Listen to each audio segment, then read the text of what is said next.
भक्त और भगवान में भेद नहीं है। और मैं तो कहता हूं कि भक्त भगवान ही भक्त होकर आता है। कृष्ण न मीरा होकर आते तो कौन कृष्ण के निकट जाने का मार्ग बताता। किसी पोथी में इतनी सामर्थ्य नहीं है साहब, किसी पंथ में या किसी ग्रंथ में इतनी सामर्थ्य नहीं है जो उस तक पहुंचने का रास्ता दे दे। कृष्ण की कृपा है, कृष्ण की करुणा है जो मीरा के रूप में प्रकट होती है, मीरा के रूप में इस संसार में आती है और स्वयं तक पहुंचने का मार्ग बताकर चली जाती है। इसीलिए उसके जीवन में जो जो घटा, आप और मैं संसार में आए हैं कर्म के बंधन में बंधे आए हैं। शुभ अशुभ, हानि लाभ, यश अपयश, ये आपका और मेरा संचित क्रियमाण प्रारब्ध है। लेकिन भक्त जब इस संसार में आता है तो वो कर्म के बंधन में बंधा नहीं आता। भक्त भगवत प्रेरणा से आता है, भक्त भगवत कृपा से आता है।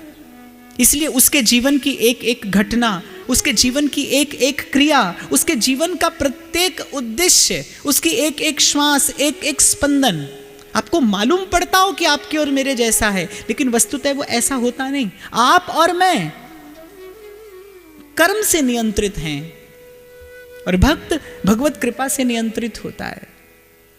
आप और मैं परतंत्र हैं, बंधे हैं, बंधन दिखाई नहीं पड़ता लेकिन है। भक्त स्वतंत्र आता है। प्रेम का सबसे विलक्षण गुण यही है कि प्रेम आपको स्वतंत्रता प्रदान करता है। तो जैसा मैंने निवेदन किया कि भक्त आया है संसार में, कर्म के बंधन में बंधा नहीं आया। एक ही कारण है, भगवान ने भेजा है। किस लिए? आपको और मुझे राह देने के लिए, वो पथ देने के लिए, वो मार्ग देने के लिए। राजस्थान की वो भूमि जिस पर जाने आज तक कितने वीरों ने, कितने भक्तों ने जन्म लिया और अद्यावधि ये भूमि गौरवान्वित रही है भक्तों के और वीरों के जन्म से।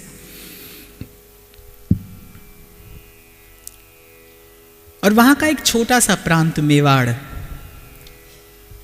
और उसके निकट एक और भी छोटा सा स्थान मेड़ता। वहां के राजा राव दूदा परम भक्त, परम संत सेवी। भूमि में आम का बीज पड़ता है तो ही आम का फल आता है। भक्ति ही भक्त और भगवान दोनों को संसार में लेकर आती है। परम भक्त थे, परम संत सेवी थे और भगवत सेवा से भी कहीं गरिमामय, भगवत सेवा से भी कहीं गौरवशाली संत सेवा है, भक्त की सेवा। यदि भगवत कृपा से भक्त संत मिल जाए तो, यद्यपि ये इतना सुलभ नहीं है, पर यदि हो जाए तो भक्त और संत की महिमा, भक्त और संत की सेवा की महिमा भगवत सेवा से कहीं अधिक है। तो बड़े संत सेवी थे राव दूदा। भरा पूरा परिवार, शूरवीर पुत्र,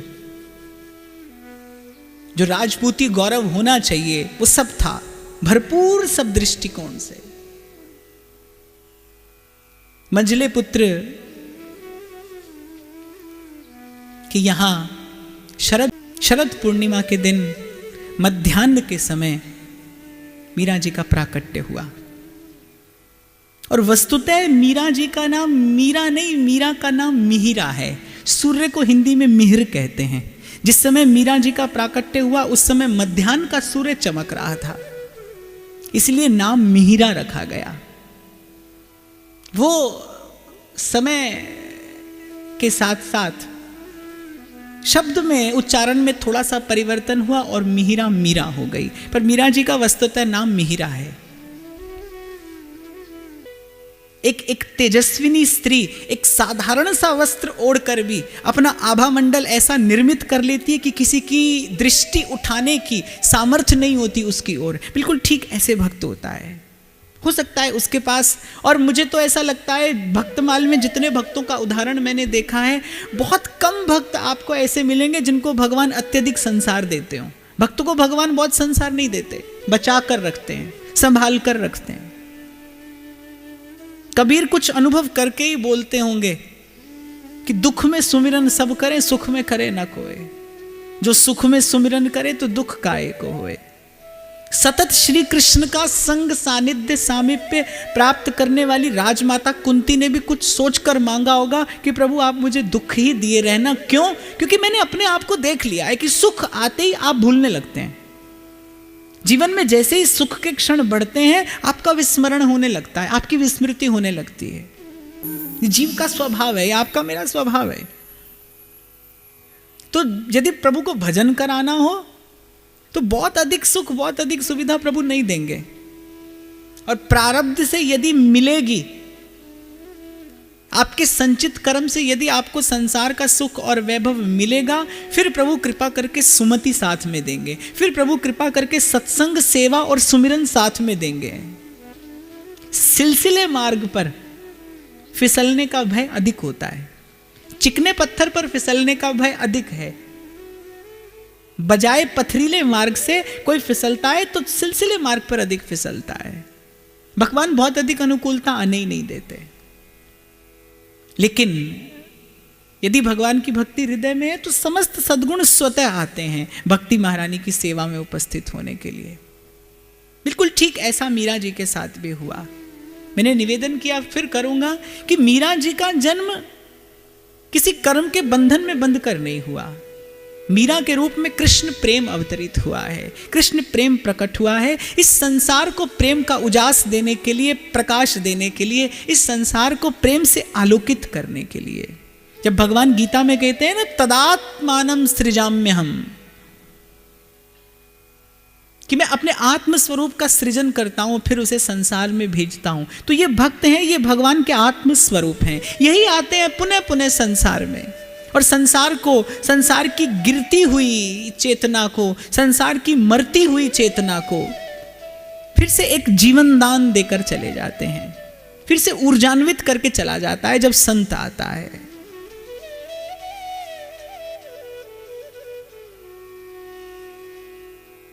श्री नानक जैसा कोई एक आता है, युग युगांतर तक जीव उसके बनाए जहाज में बैठता है और भव से पार हो जाता है। कोई एक आता है और पूत के पांव पालने में ही दिखाई पड़ते हैं। बिल्कुल ठीक ऐसा ही अपरूप रूप मीरा जी का। और फिर निवेदन करूंगा कि वो रूप नहीं जो मन को मैला कर दे, वो रूप जो मैले मन को भी शुद्ध करने की सामर्थ्य रखता हो, वो रूप जिसके निकट जाते ही आपको एक विचित्र सी पवित्रता का अनुभव होता हो, वो रूप जिसका दर्शन, जिसका सेवन करके आप अपने मन में एक विलक्षण सी निर्मलता का अनुभव करते हो। ऐसा दिव्य रूप मीरा का। लेकिन बाल सुलभ चेष्टा कैसी है मीरा जी की, कि संसार के किसी खेल खिलौने में मन नहीं लगता, कभी खिलौने के साथ नहीं खेलती। कोई है जो प्रतिपल मीरा के श्वास को अपनी ओर आकर्षित करता है, कोई है जो खींचता है मीरा के मन को, मीरा के चित्त की वृत्ति को, कोई है जो संसार में मीरा को नहीं रमने देता। जब हर प्रयत्न के बाद आपका संसार का कार्य विफल होता हो, असफल होता हो, तो समझ जाना कि प्रभु आपको अपने मार्ग पर लेना चाहते हैं। घबराना नहीं। एक बालक को जब ऊंचे हवा में उछाला जाता है तो बालक रोता नहीं, हंस देता है, खिलखिलाता है, किलकारी मारता है। क्यों? क्योंकि वो जानता है कि मुझे संभालने वाला कोई है। ऐसे ही जब जीवन के मार्ग पर बहुत प्रतिकूलता आने लगे, जब जहां आप जाएं वहां असफलता हो, हताशा हो, निराशा हो, तो निराश नहीं होना। हताशा ना आए जीवन में, निराशा ना आए जीवन में। इसी के लिए सत्संग भी है। गुम रहती है मीरा, डूबी है, खोई है कहीं, लेकिन उस डूबने में, उस खोने में, उस उदासी में भी एक विचित्र सा सुख है। कितना प्रयास करती है मीरा की माँ, जब मीरा सन्मुख नहीं होती, कितना प्रयास करती है मीरा की माँ कि इसे खेल में लगाऊंगी, खिलौनों में लगाऊंगी, सखियों में लगाऊंगी, सहेलियों में लगाऊंगी। लेकिन जब मीरा के निकट जाती है तो मीरा की उस गहन उदासी में मीरा की माँ का भी खो जाने का मन करता है, डूब जाने का मन करता है। मीरा के दादा राव दूदा, जैसा मैंने कहा, परम भक्त, परम संत सेवी, और मीरा जी के महल में संतों का आना जाना होता ही रहता था। साधु संग मीरा जी को जन्म से मिला और सबसे बड़ा सत्संग, सबसे बड़ा साधु संग था मीरा के दादा का संग। दिन रात रात दिन मीरा का प्रयास यही रहता कि अपने दादा के निकट बैठूं, कुछ संतों की बात सुनूं, कुछ भगवत चर्चा सुनूं, कुछ देवों की गाथा सुनूं, कुछ ऋषियों की गाथा सुनूं। यहीं से पोषण हुआ इस बीज का। सतत सत्संग मिल रहा था मीरा को, ऐसा सुंदर पोषण हो रहा था इस बीज का। भगवान ने व्यवस्था की। जैसे भगवान जब धराधाम पर आते हैं तो भगवान के आने से पूर्व उनका धाम, उनका परिकर सब आता है। ऐसे ही जब भक्त आता है संसार में तो भक्त के आने से पूर्व भी प्रकृति सारी तैयारी कर लेती है।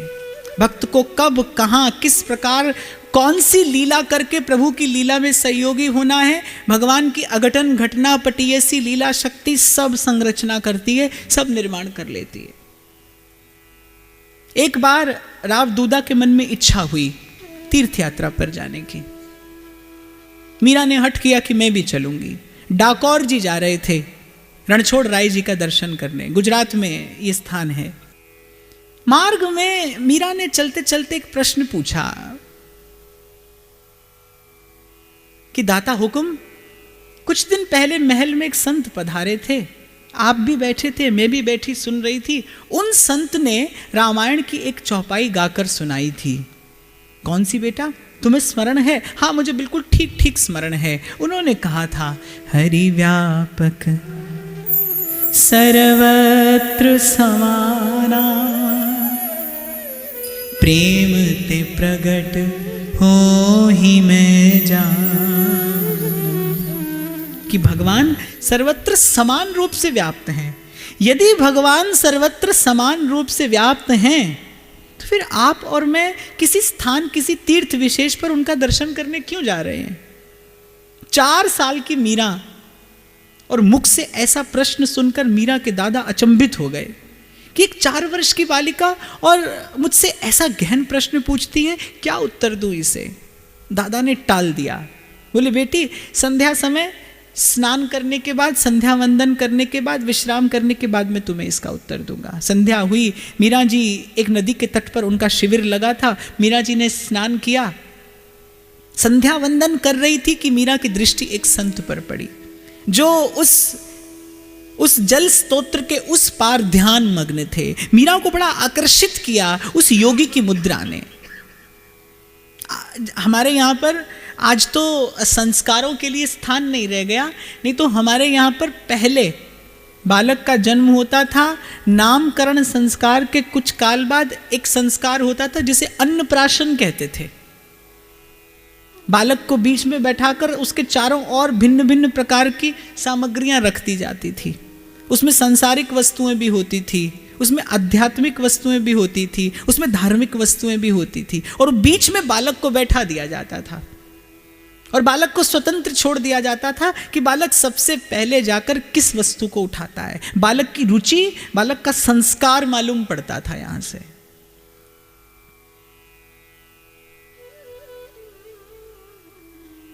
हो सकता है किसी बालक को जन्म लेते ही कोई फिल्मी सितारा आकर्षित करता हो, क्योंकि बालक भी अपने पूर्वकृत संस्कार लेकर आया है।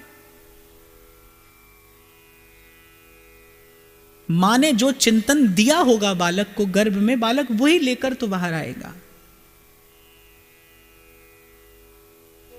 मीरा बड़ी आकर्षित हुई उस योगी की ओर। दासियों को संग में लिया, योगी के निकट पहुंची। बहुत देर तक प्रतीक्षा करती रही कि कब योगी की आंख खुले और मीरा प्रणाम निवेदन करे। संत के पास जाने का, संत के निकट जाने का, संत का सेवन करने का ये अनुशासन है, ये आचार संहिता है, द कोड ऑफ कंडक्ट। जब आप संत के निकट जाएं, यदि संत बात करे तो, प्रश्न करे तो आप उत्तर दें।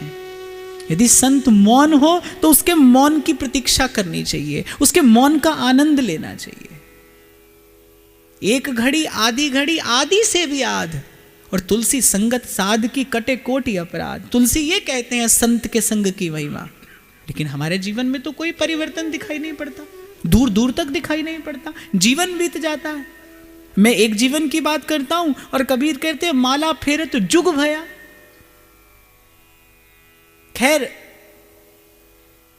जब भी कोई अनचाही घटना घटती है तो दोष कभी किसी एक पक्ष का नहीं होता।